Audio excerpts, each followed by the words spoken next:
off in the right? NFC West and George Kittle having a new quarterback this year and Trey Lance throwing him the ball.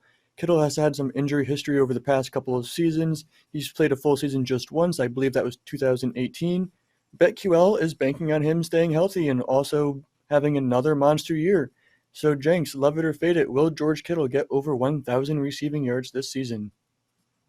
I'm going to fade it, even though I love George Kittle. He's one of my favorite players in the NFL. There's nothing I love more than a player who plays every play as hard as he can. And that sounds like a cliche, but not every player does that. That's the ideal. That's the benchmark. But George Kittle is one of those guys. He is known not only for catching passes and being an absolute stud when he's in the open field because he's so physical, but even when he's not out in the open catching passes, he is blocking, pancaking guys, just blowing guys away. He is a complete football player. The downside to that is that he is so physical that he's been banged up, as you mentioned, and just has a hard time staying healthy throughout the season. So because of that, and because I'm not a believer in Trey Lance yet, he's looked pretty good during the preseason, but ultimately I think Trey Lance, I'm sure San Francisco knows better than I do, but I expect him to rely more on his feet than on his arm until he gets acclimated to the NFL. So I'm not quite so sure that George Kittle will get the targets that he got from Jimmy G last season. Even though I love George Kittle, I'm going to fade this. I'm not fading it. Do I want to put my money on fading George Kittle, the guy that got 910 yards in just 14 games last season?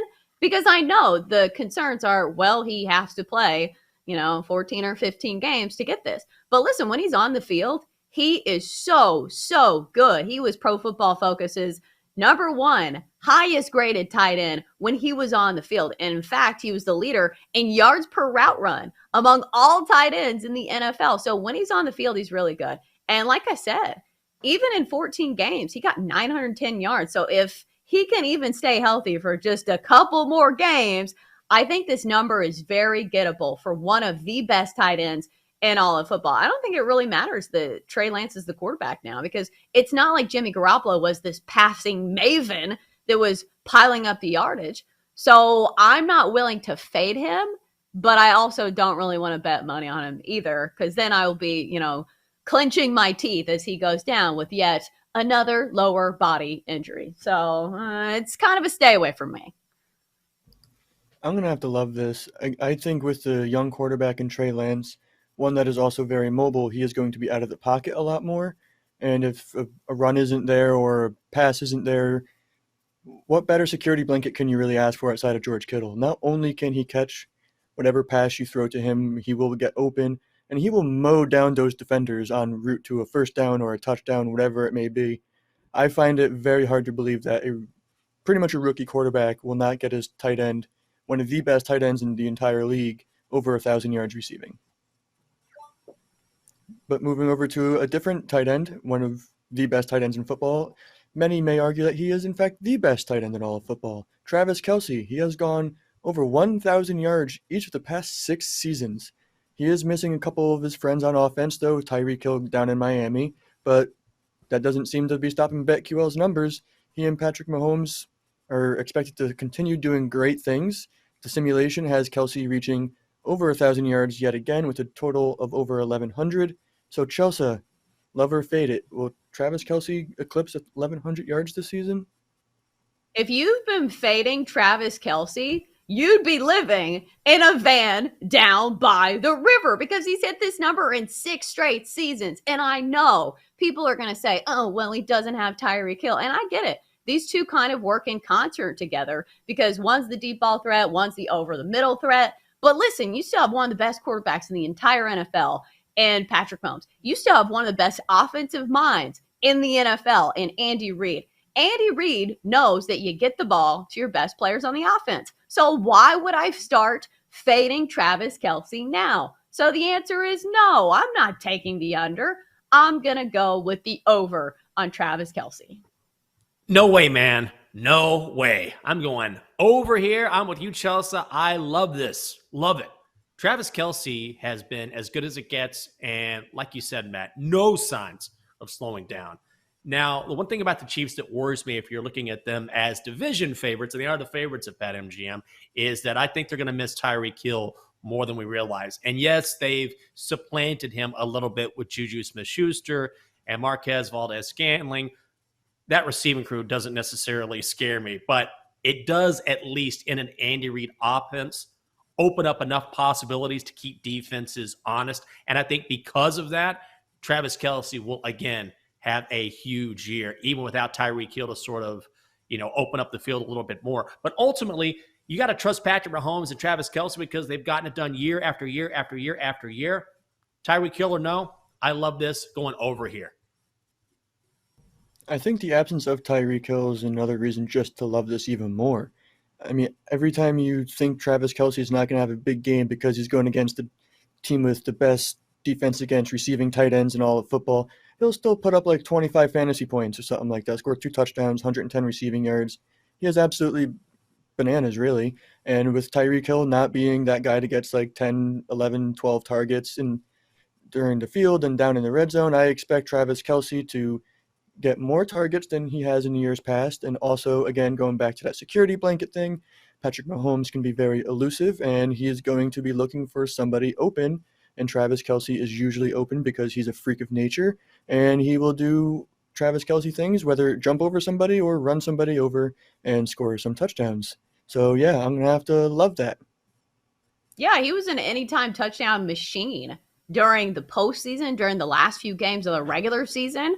So now that Tyreek Hill is gone, I think I'll be back on that train. The basic girl bet of Travis Kelce anytime touchdown. It seems so basic, but it was very profitable last season.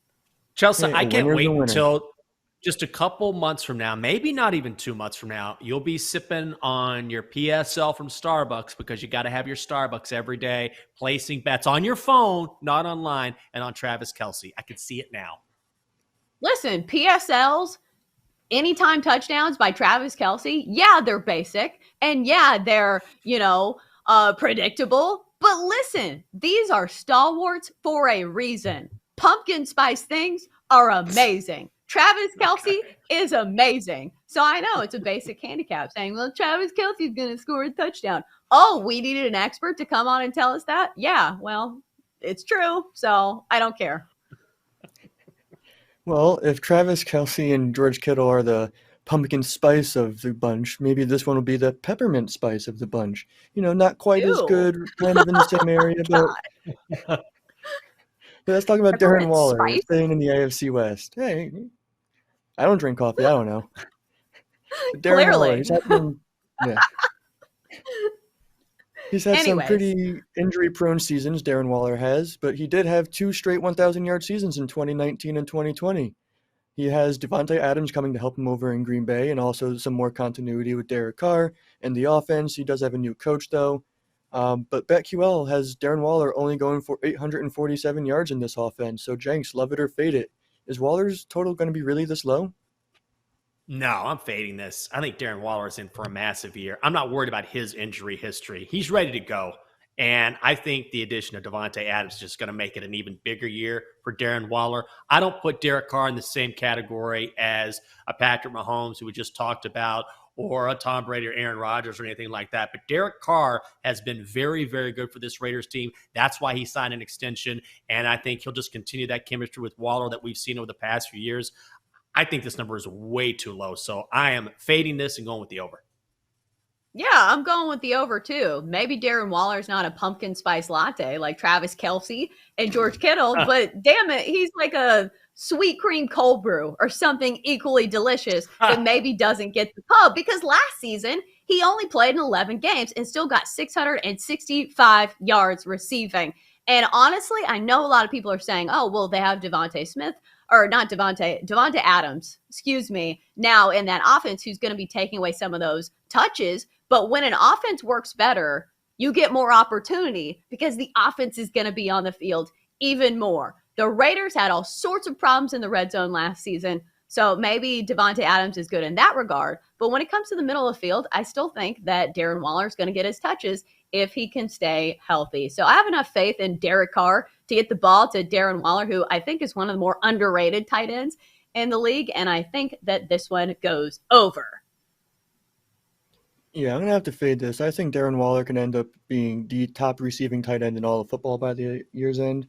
I think with Devontae Adams and Hunter Renfrow, that will open up the middle of the field and even the sidelines for Darren Waller to get those 10, 15-yard catches. And I think he's going to get 10 to 15 catches per game. So I'm going to absolutely fade this. Yes, we're all on the same side. Basic PSL season is upon us, Chelsa.